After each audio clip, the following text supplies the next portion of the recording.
ఈ లేఖను నా లేఖగా ఒకసారి మీ రాజన్న ఆత్మకు వినిపించు. మొదలుపెట్టు. చెప్పు సార్ చెప్పవా, చెప్పమన్నా కదా, మొదలుపెట్టు. వినిపించమ్మా, వినిపించా. నీకు చాలా ఇబ్బంది జరిగింది, వినిపించా. రాజన్న వింటున్నావు కదా? మొదలెట్టేయమంటారా? రాజశేఖర్ రెడ్డి అనే నా రాజాకు ప్రేమతో బా అప్పట్లో రాజాని పిలిచేవాడునా మన విజయమ్మ నిన్ను రాజాని పిలిచేదా?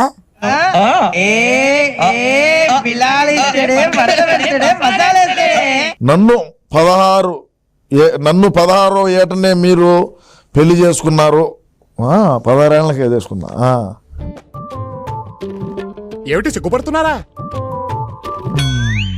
అతి త్వరలో అమ్మను అయ్యాను. రసకుడివే. ఏంటిది మాకేంటిది అంటున్నాను. తొలిసారి మగబిడ్డ పుట్టగానే మన కుటుంబం అంతా సంతోషించింది. ఇటటోడని తెలియకనా ఓరని, ఇటటోడని తెలియకనా ఓరని.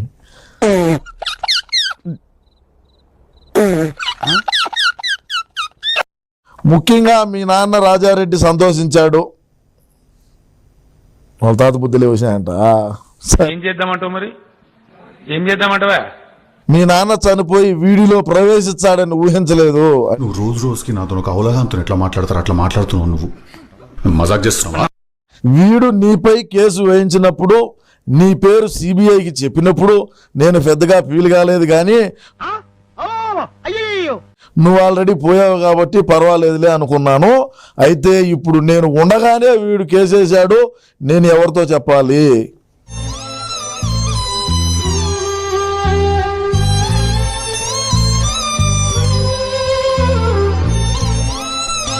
నా కొడుకు నన్ను కూడా నీ దగ్గరికి రావాల్సి వచ్చాదన్నావు. అంటే అమ్మని ఎత్తేదానికి కూడా సిద్ధంగా ఉన్నాడు. ఎంతకి తెగించారా? నన్నే కిడ్నాప్ చేయాలని చూస్తారా? ఏంట్రా అర్సాకు ఇంత నిజానికి దిగుతారా?